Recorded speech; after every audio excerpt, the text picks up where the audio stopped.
Hey, it's Joe Pane here. I'm an expert in emotional fitness. Looking forward to appearing on the Prosperity Show very, very soon, where we're going to be navigating the emotional fitness formula, which is in essence about transforming our relationship with uncertainty. Can't wait.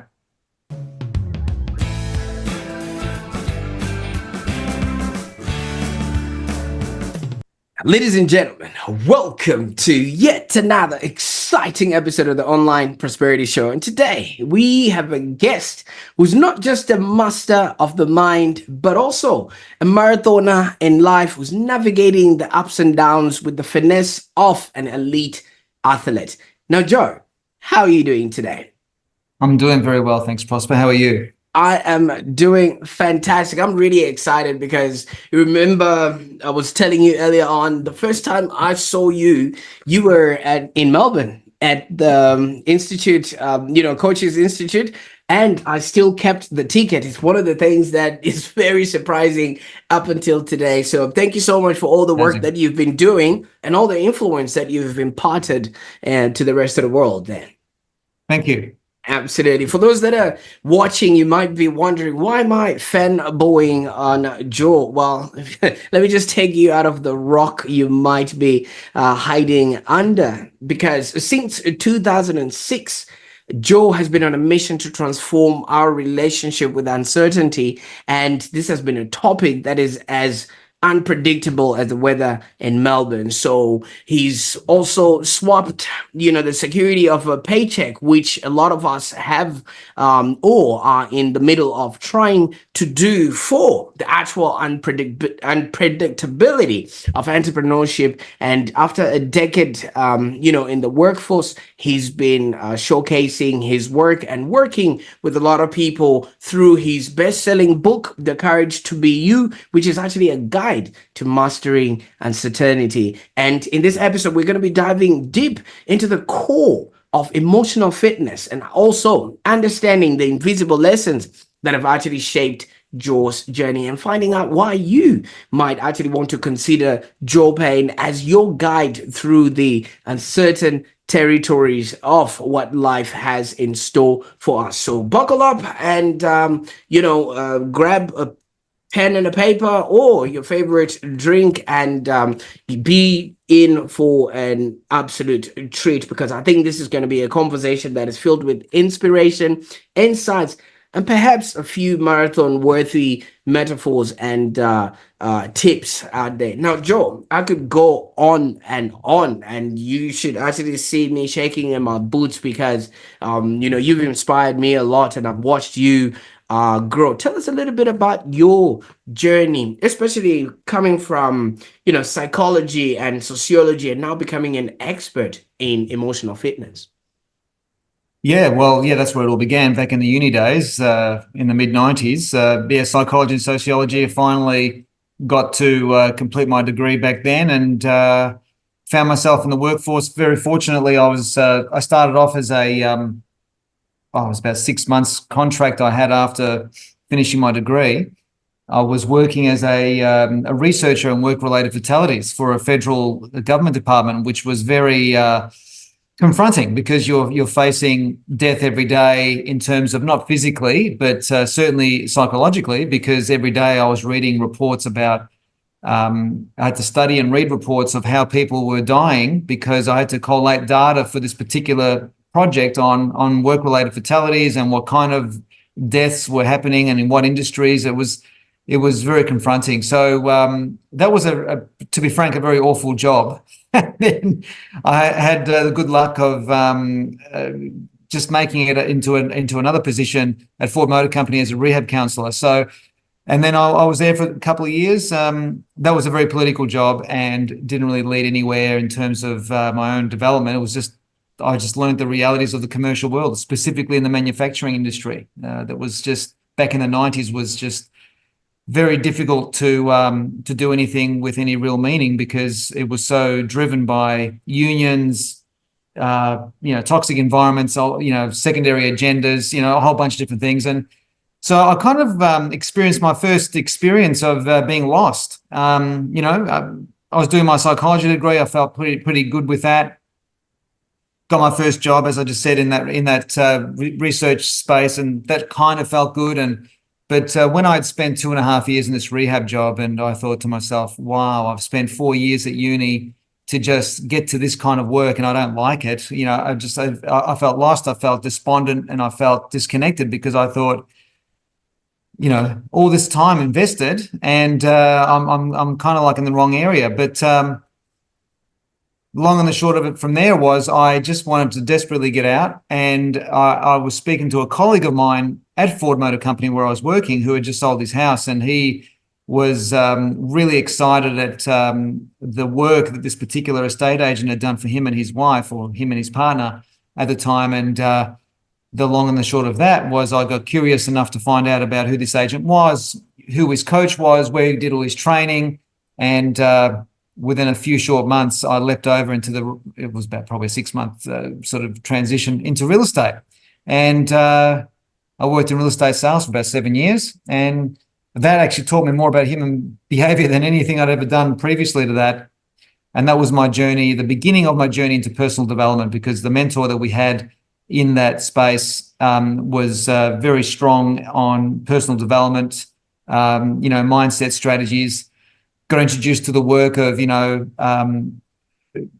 whole bunch of different people, from Jim Rohn to Zig Ziglar to, all these classic cornerstone people who were at the very beginning of the movement of personal development back in the 60s and 70s and 80s. And I got to sort of learn from them in the 90s. So that was that. And then, look, 5 years into my real estate journey, I experienced the second sort of cycle of being lost, because I was loving my time in real estate, loved the people. The repetition of the job and the role was becoming a little bit mundane, and I began again becoming sort of disengaged, and finding that the people that I was, the stuff that I was doing was just no longer exciting to me anymore. The things that used to excite me no longer excited me. And in the work that I do these days in emotional fitness, I speak very strongly about the journey from ambition to meaning, and the values evolution, and the changes that we go through in life. And I didn't know at the time, but I was going through some kind of organic change or transformation, where your priorities change.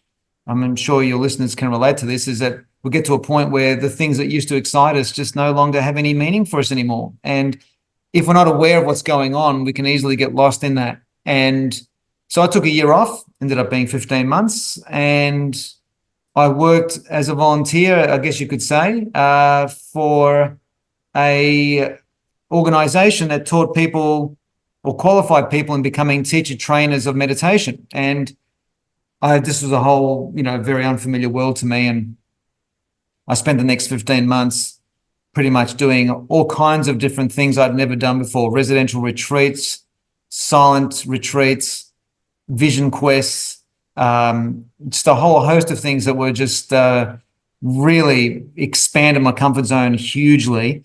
And then 15 months in, I was running out of money, so I had to go back to work. And fortunately, I got accepted back in my old real estate job. But of course, that's like trying to put the toothpaste back into the bottle. You just can't. So I kept searching for something, and I came across coaching at the time as an opportunity to run. Like, I saw this advertisement that was promoting how you can create your own personal development business, which I thought was just crazy, how that could even be a reality. And in February 2006, I borrowed about $30,000 from the bank just to keep me going. And I just immersed completely in my journey of starting my own consulting, coaching, training business. And that was in February 2006. Absolutely. Yeah, so that's I won't go into any further detail because it'll just become a boring story. But that's the essence of what sort of led me to here. Absolutely. Well, it's never a boring story, because each story, and especially your life story, has so many points in it that, can be used as a point of reference. Now, let's just touch on the first time when you started feeling a bit meh about the first job. Was that just a Joe Pane feeling, or do many people actually come across that feeling, but obviously might not have that courage to then say, you know what, I can actually go out and do something different. Yeah, well, it was fascinating because I didn't know any of these conversations that you're aware of and I'm aware of from, learning about life and the mind and all that kind of stuff. I didn't know any of these personal development conversations even existed back then. So all I knew was I remember walking through the Ford Motor Company cafeteria, and it's a huge cafeteria. And I remember there was no one in there, and I remember thinking, is this it? Is this what I'm going to be doing now for the rest of my working life?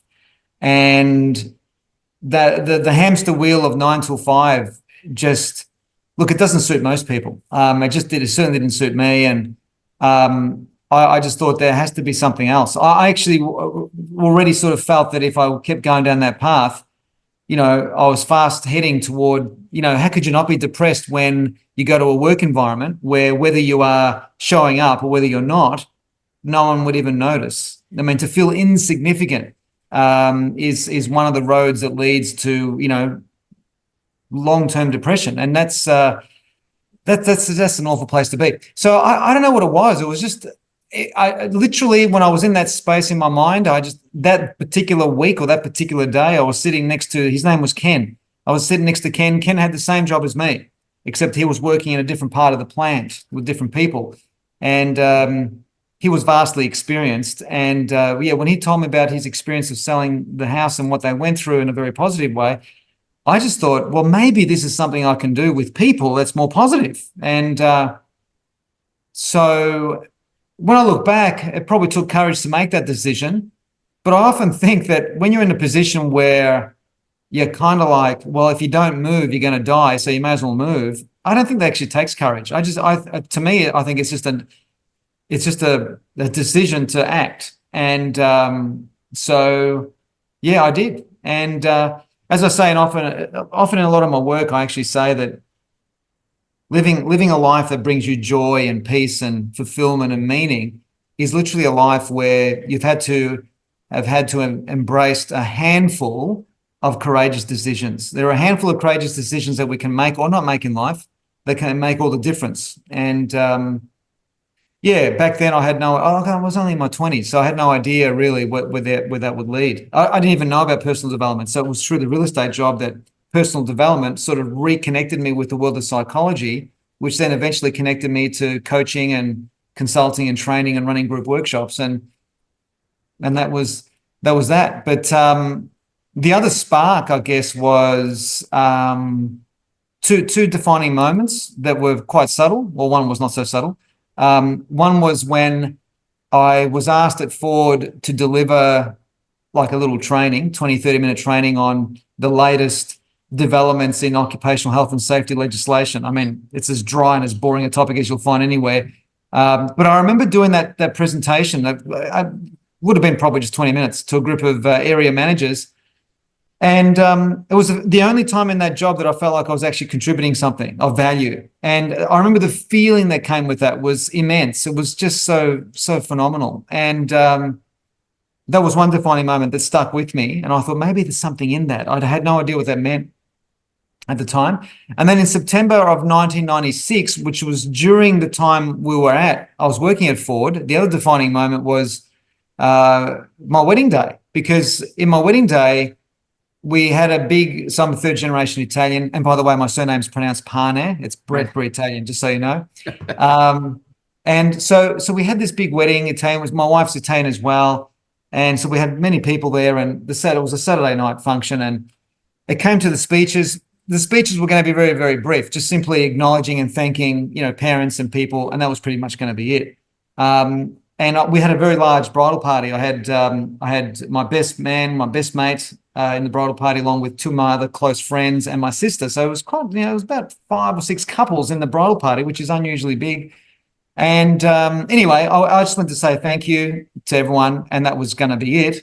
And then I remember turning and glancing to my dad, and then seeing my best mate, and then, of course, the whole table of these people that are like my everything. And so I just started to share from my heart, my gratitude toward my parents. And what ended up happening, Prosper, was it turned into a speech that went for just over an hour and a quarter. which was Wow. just ludicrous. And I didn't think anything of it. And Silvana's my wife, Silvana and I went off on our honeymoon pretty much 2 days later. 2 weeks later, I go back to Ford Motor Company to my depressing job.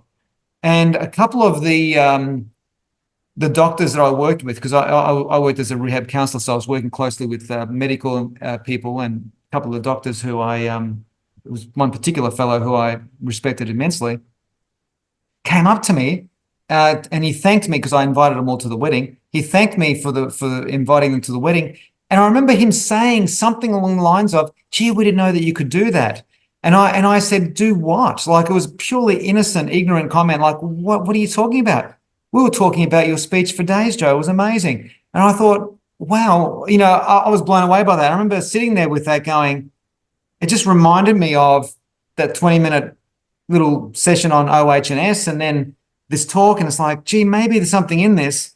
And these were the two sparks that I clung onto. And I think this is an important message because I think everyone at some point stumbles across something that brings them joy, whether it's the first time they put their hands in the dirt of the garden, and I'm not being metaphorical, I'm being literal, and feeling the joy of working with the earth. I mean, maybe that's your passion, whatever it is. But we strike these different experiences that are subtle indicators, I guess you could say. That's not a very good word to use, but it's almost like there's a clue in some of the things we experience that maybe this is something that we can work with, something that we can actually bring to the world. And anyway, I just remember those two things stuck to my mind. And then when I worked in real estate, the boss that we had was very strong in training and education, and we used to take turns in reading personal development books, and then each member once a month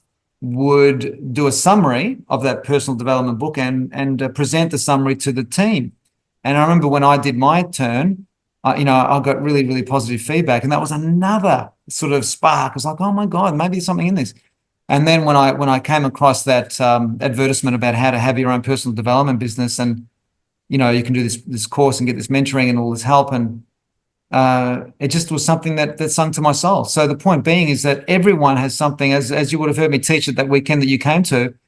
We all have, like Khalil Gibran. He says that when we're born, our gift, our purpose, our mission is in our hearts, and our mission is to find what that is, and it can be anything. So anyway, I'm not sure if I've answered your question, but that's the journey where those sparking moments stuck with me, and I'm a firm believer that you can create, anything you want to create in terms of your lifestyle. Anything's possible. Because I remember my dad was a business owner. He was a car mechanic, and he had his own car mechanic business. But the difference between him and me, there were several differences. One of them was that he was working 80 to 100 hours a week. And I remember he instilled in me a work ethic that was based on volume and time for money. But I remember thinking, if I have to work that hard, I have no interest in working hard.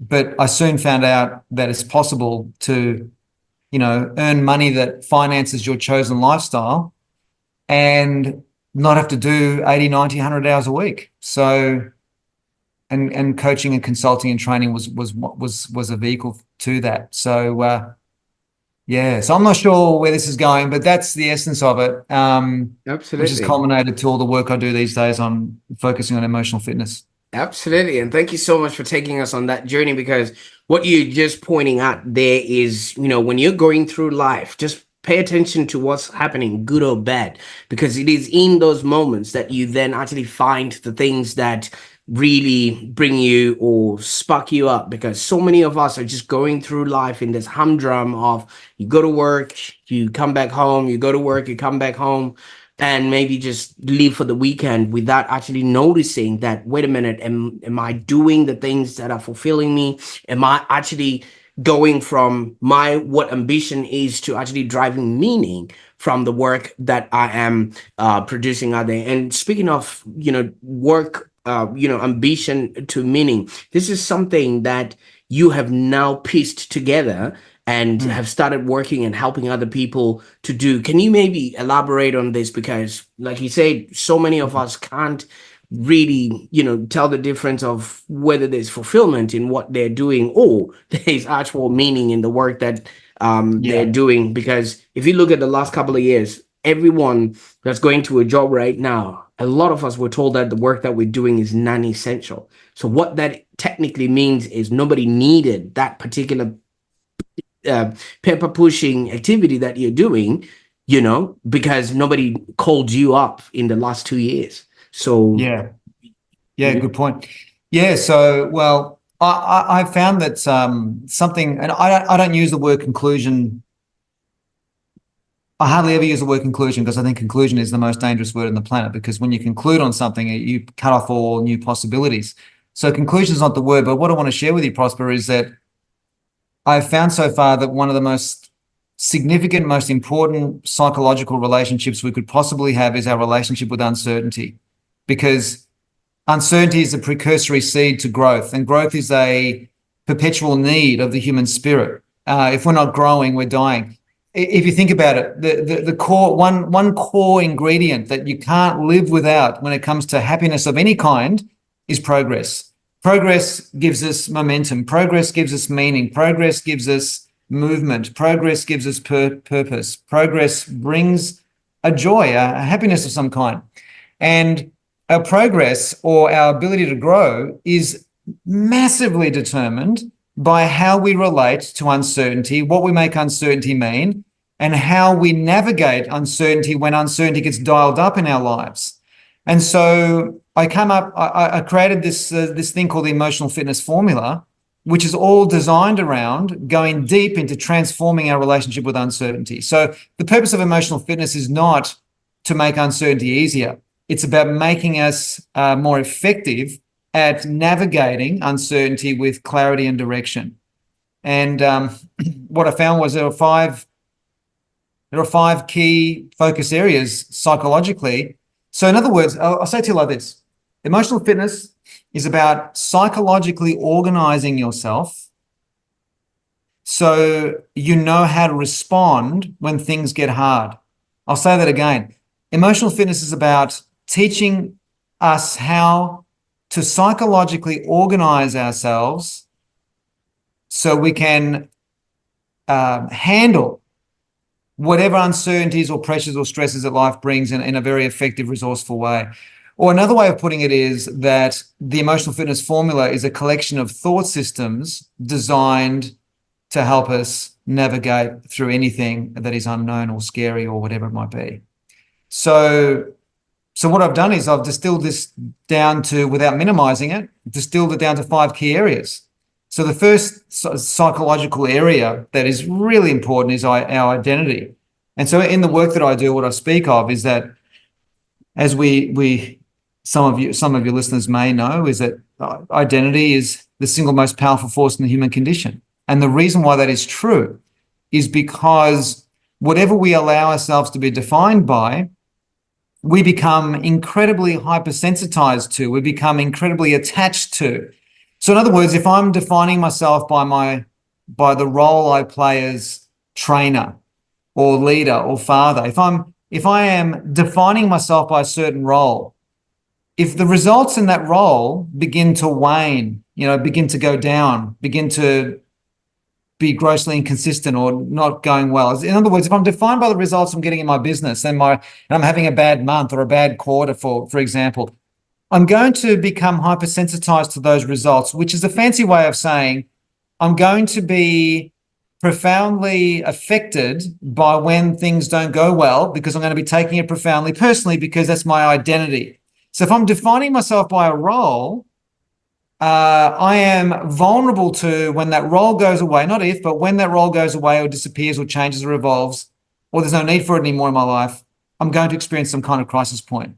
So in the work that I do with emotional fitness, I teach people how to navigate away from defining ourselves by our roles, but navigate yourself by the person that you're becoming, by the character you're choosing to be, in who you're choosing to be and how you're responding to things. And within the work itself, and I'm aware of the time, is that within the work itself, there are four fundamental identity stages and phases that we all go through. It's universal. And with the emotional fitness formula, I go deeper into how to navigate through these four phases and how to evolve through them. So you get to a place where you are no longer placing your power in a role outside of us. So as I say in my book, what defines us owns us. What defines us completely owns our entire psychological landscape. So that's a really important point. That's one of five. The second one is the life stages. And life stages is where I dive deep into the journey that we're all on. We're all on unique journeys, obviously, but from a macro pattern perspective, we're all on the journey from ambition to meaning. We're on a journey of the ambition-driven world is very egocentric and competitive based, and the meaning-driven world is more heart-centric and together based. It's more of a working together as it's unifying, and when I credit coaches in the field of emotional fitness, I teach them how to integrate ambition into meaning, which means I teach people how to make money in a meaningful way. So in other words, making money in a way that's aligned to your current values. That's the whole life stages. There's multiple layers to that, but that's the second bit. The third focus point of emotional fitness, or the emotional fitness formula, are our values. And I define a value as our emotional compass. And this emotional compass influences massively all of our choice points, our focus points, the actions that we make or don't make, or take or don't take, or the decisions that we make or don't take or don't make. And so our emotional compass is something that requires faith. And this is very different to the conversation around morals. A lot of people are confused about values. A lot of people don't know what their values are because they've confused them. They've confused their emotional compass with their moral compass, and they're two separate conversations, which we haven't got time to dig into here, but that's an important point. Then the fourth one is emotional flexibility. Having a healthy appreciation and an awareness that our emotions don't respond to facts. Our emotions only respond to the meaning that we're giving the facts, and how ultimately nothing has any meaning anyway, but it's the quality of the meaning that we put on an experience that determines how we feel. So most emotions, not all, but most emotions are fabricated by the interpretation that we have of whatever it is that we're experiencing in our reality. And the fifth and final part of emotional fitness is perspective. And this is where it's really important in the work that I do that I show people how to create a clean and healthy perspective that you can lean on when times get tough. That's really, really important. And there's lots of avenues and ways of doing that. So identity, life stages, values, emotional flexibility, and perspective are the five focus points of emotional fitness. And all five areas are designed to transform our relationship with uncertainty. So, as I said, when the uncertainty in our lives get dialed up, when there's pressure, stress, shock, surprise, grieving, whatever it might be, is that this program is designed, these frameworks, these collection of thought systems are designed to help us navigate through that forest with some kind of direction that's clear to us. I love that. And thank you so much for taking us through those 5 steps, because from what you're saying, it just sounds like we now need to start viewing the world not as who we are, but as it actually is, because most of the people are looking at it from the vantage point of maybe, like you say, their moral compass or who they think they're supposed to be when they arrive at certain scenarios, or maybe the identity of, am I a dad, am I a brother, am I a sister to this person, am I a spouse, and if I'm not that to this person, then I can't be I can't be acting in a certain way, or things of that nature. And what I really love about that is you've actually had to experience life in so many different stages. First of all, you were there when people were actually dead. When you were studying that whole, fatality rate and things like that, and preventing that death from happening from accidents. And then you came in at a time where maybe the accident has happened. Now you're rehabilitating these people and giving them a whole big perspective of what life is supposed to look like and how it's supposed to relate based on the new condition, and then now you've come back to how can we prevent all of this? How can we actually approach the world we are in the right framework and the right way of being, which really puts you in a strategic position as as a coach, because some people just go on a weekend and walk through some calls, and then on the way back from that weekend they buy a laptop and then they show up on the internet and call themselves a coach. And obviously it's prevalent and out there for so many people. So my question now is, you've trained 7,000 or more mindset coaches, and that's a lot of influence in the world right there, because most people will be getting information from that coach, so it trickles down from the one sort of person. What do you think is the most important quality that a coach should possess to actually be able to help others? Oh, I think to be a walking, talking expression of what it is that you're teaching, guiding, mentoring. I mean, one of the things I take great pride in, and pride is not a word I use very often, but is that, the emotional fitness formula has been created based on not only just psychological principles, but that combined with what I've gone through in my life. So I think I actually believe that it matters. Your life experience matters, and you need to be a walking, talking person who's aligned to the message. So in other words, how do I say this? So many people in the personal development industry, in the speaking industry, in the training industry, we're not talking RTOs here, we're talking more around the space, whether it's marketers or salespeople or leadership coaches or business coaches or, life coaches or, whatever it is. There are so many that their true lives are not a reflection of what their message is. And, it's easy to shine, really is. You just live your life in alignment to, knowing what your values are, be a full expression of that. So this is not about becoming perfect, because that doesn't exist. It's about creating some kind of consistency in your thinking and in your energy and in your way of making decisions, that you become an inspiration to others without wanting to be. You just are, because of who you are and how you are.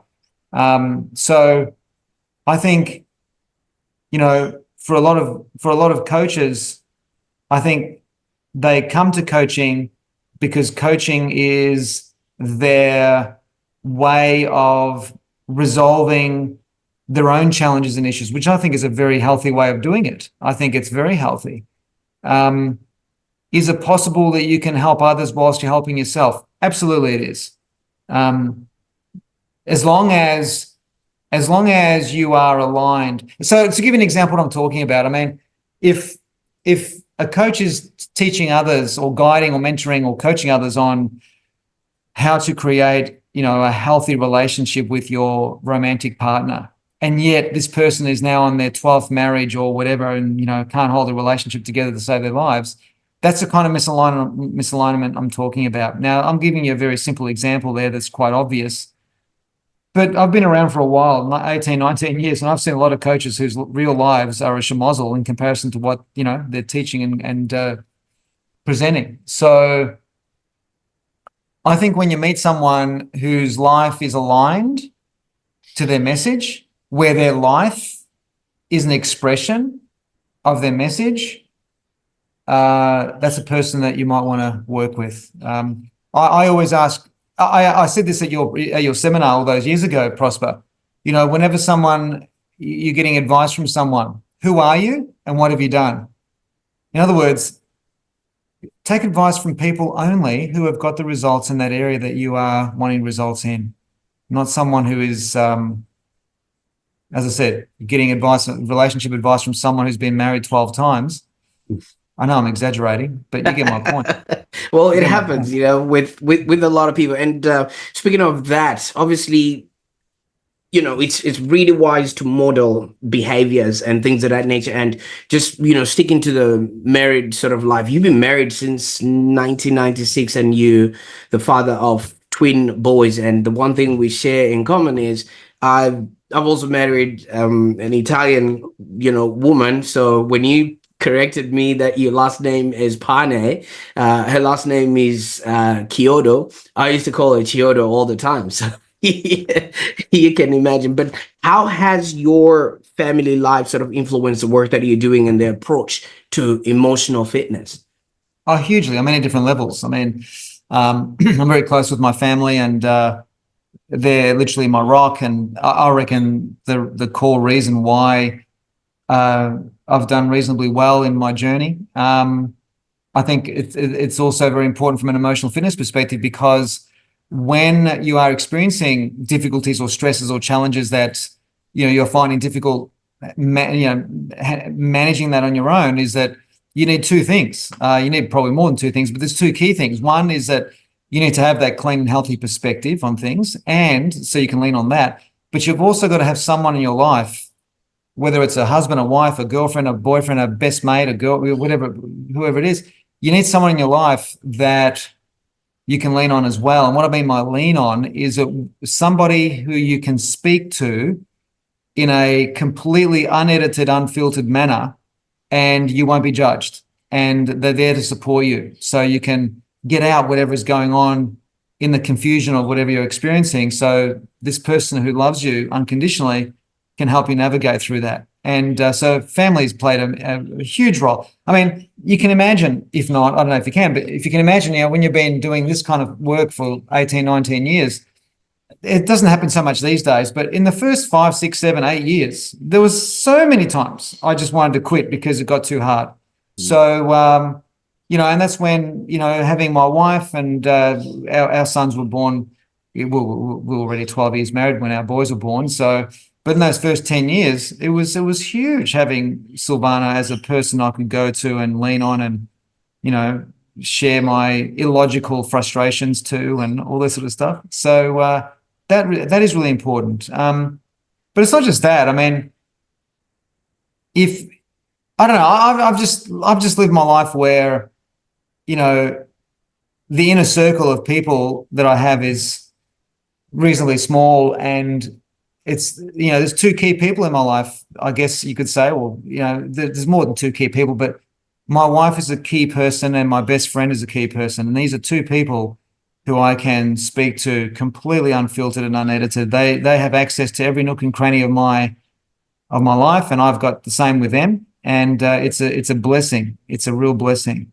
And I think it's really important that you become the sort of man or woman where you can attract. I'm not talking romance here. I'm talking where you can attract a kind of connection with someone, whether it's a friendship or a love relationship, that enables that sort of connection to happen. And I reckon that makes a big difference in when you're coaching people. I think when you're, depending on what kind of coach you are, of course, Yeah. But I'll say what I was saying before, Prosper. If you're a business coach, have you been successful in business? If you're a leadership coach, where's your evidence of you being a great leader, whatever great means, right?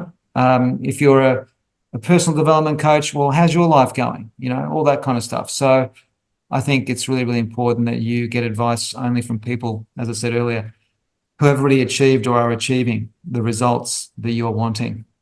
So I'm not sure if I've answered your question there. Oh, yeah, no, yeah, you're doing fantastic there. Now, obviously, Joel, maybe the reason you've had maybe a successful, relationship is maybe you sometimes run away as far as possible, from everything else. I mean, a marathon is so many kilometers, right?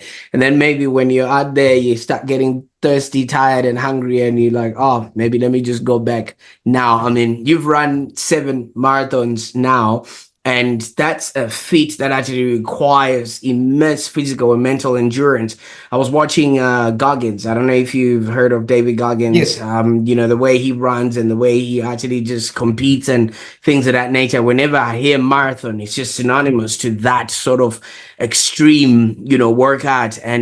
But in this case, I mean, we're not here lifting heavy things or chasing saber-tooth tigers or things of that nature. How has marathon running sort of influenced your approach to maybe emotional fitness to start off with, Yeah, and great question. coaching that you're doing?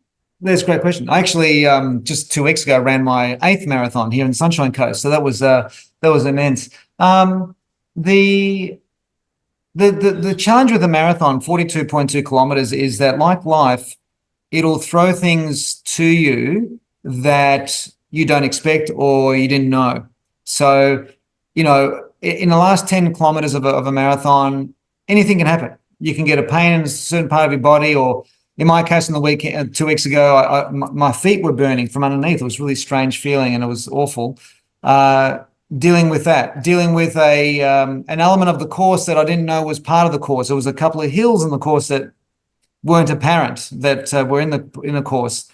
And one of the gifts that marathons, especially this last marathon, has given me, and I say this to all my clients all the time, and this is a really important part of how to embrace uncertainty, and that is acceptance, is that you can't navigate uncertainty without accepting whatever the challenge is that you need to navigate through. The sooner you accept something, the sooner you can get on with it. You can't avoid acceptance. So my feet were burning at the 30th kilometer. Well, there's no point carrying on in my mind about anything other than just accept the fact that that's what's happening right now. At the 33rd kilometer, when there was this hill, rather than whinge and carry on about, oh my God, what's this doing here? And just accept it. So the immediacy of the acceptance makes you, that's the essence of emotional fitness, because what it is, because emotional fitness, like physical fitness, is a preparedness for a difficult moment or for a difficult physical thing. If it's physical fitness, if it's emotional fitness, it's preparedness for something difficult in life. And so as part of that, a core part of that is this thing called acceptance. And I think that's been one of the most important lessons that marathons have taught me, is the acceptance of the unknown. And you can't avoid acceptance. If something has happened in your life that is extremely challenging to you, until it's accepted, it can't be integrated and embraced. It's impossible to integrate or embrace anything without acceptance. I think that's a really, really important aspect of life and all good things. So that's been a big gift of marathoning, because it's literal. You have to either accept it or you don't in that moment in a marathon. And life, I believe, is the same. I can only imagine. I mean, if you're probably doing it in Melbourne, the weather might just completely change, and it might just Yeah. be a completely different day from when you would have started, and things of that nature. And I think you mentioned this in your book, The Courage to Be You. How you explore these obstacles that will actually help bring the growth, because so many people up until the last couple of years had never faced anything that would have come into their space, you know what I mean? And when the pandemic hit, everyone was really taken aback. So it's that expectation, and it's also that acceptance that actually made a lot of people go past it. A lot of people didn't make it emotionally, physically, and mentally, because they're still stuck in one things back to where they were. And obviously that world has completely change. Now, for those that are looking to maybe expand their journeys and maybe get to find out a little bit more about how you can help them, what would be the best way that people can get in touch with you, Joe? And what can they sort of expect when they get there? Yeah, thanks, Prosper. So they can go to my website, which is just simply my name, so joepane.com.au. On there are a whole bunch of really good free resources. So there's multiple ways. One is they can go to joepane.com.au. In there is some information about what I do, and they can also go to Facebook and join the Emotional Fitness Hub. The Emotional Fitness Hub is a closed Facebook group where I do a little mini training, a live mini training there that goes for about 15 minutes every single week on some aspect of emotional fitness and life. And there's a whole collection of trainings on there that people can watch literally over a cup of coffee, because I keep them to about 15 minutes maximum, 10, 15 minutes. Also, the other element of emotional fitness is behavioral profiling. So I also accredit business owners and coaches and consultants in what's called E-DISC. E-DISC is a behavioral profiling instrument, which is about learning how to become more aware of what drives all of your decisions and choice points and focus points, and how your profile affects your relationship with uncertainty directly. So there's also some information there on the website on that, on eDisc. So so joepane.com.au. And they can go to Facebook if you've got Facebook. The Emotional Fitness Hub is a great place to also be part of my world. Absolutely. Thank you so much for sharing those resources, and I'll make sure that all those links are in the show notes below. Now, indulge me here if you can, Joel, for just a moment. I mean, from what you're saying, obviously, what you're doing is literally giving people back to themselves. All right. We already have these identities, we already have these life stages, and maybe the values that, and sometimes we are emotionally flexible. I mean, if you show up at a restaurant and they tell you to wait, you're not going to be throwing a hissy fit immediately, but unless you are another person, then possibly that could sort of happen. But what you're doing is sort of condensing that into a little bit of a package where it becomes a one-stop shop to actually be, do, and have a happier existence. And I'm likening this to somewhat of a rite of passage, or some sort of an initiation, because so many people just go from kinder, go to primary school, go to high school, get married, get a job, get a disease, and then die with that somewhat of a pattern break. And this is what you're presenting to people in, fewer words than maybe possibly what I did in the last minute or so. I don't know. How do you view what you're doing in relation to this being somewhat of a pattern break in the just the humdrum of life that everyone is going through? To summarize it in a different way, is that this is about reconnecting people to self-trust, because most people don't trust themselves. So there's a pathway you can take that leads to self-trust, and we haven't got time to go into how to do that, but self-trust as a gift is really, really important, because that then leads to self-respect, which then eventually leads to self-love. So, and when you're at the self-love level, this is where you feel comfortable in being the full expression of yourself without being a dick, So being a dick means going around and putting all of your thoughts and philosophies onto other people without having any idea in terms of how different we all are and how we see things. It's not about that. It's about being you, but also calibrating when to dial you up and dial you down in different situations. And that's what a self-loving, self-respecting, self-trusting human being does. So the self-trust is where it starts. So it's such a gift that you're giving to people in the way that you're doing your work. But obviously, from when we started the show, you introduced us to this young Joe Pane, who was maybe looking at dead bodies in chalk lines. What is that they do with investigations? Like put a chalk line around the dead body and everything else. But now you are literally moving from that sort of negativity to literally giving, or putting life back into people. If you would maybe go back a little bit to that part of you just doing the humdrum work that was negative and leading you nowhere, what sort of advice would you give to this younger Joe, knowing what you know about life and who you've become?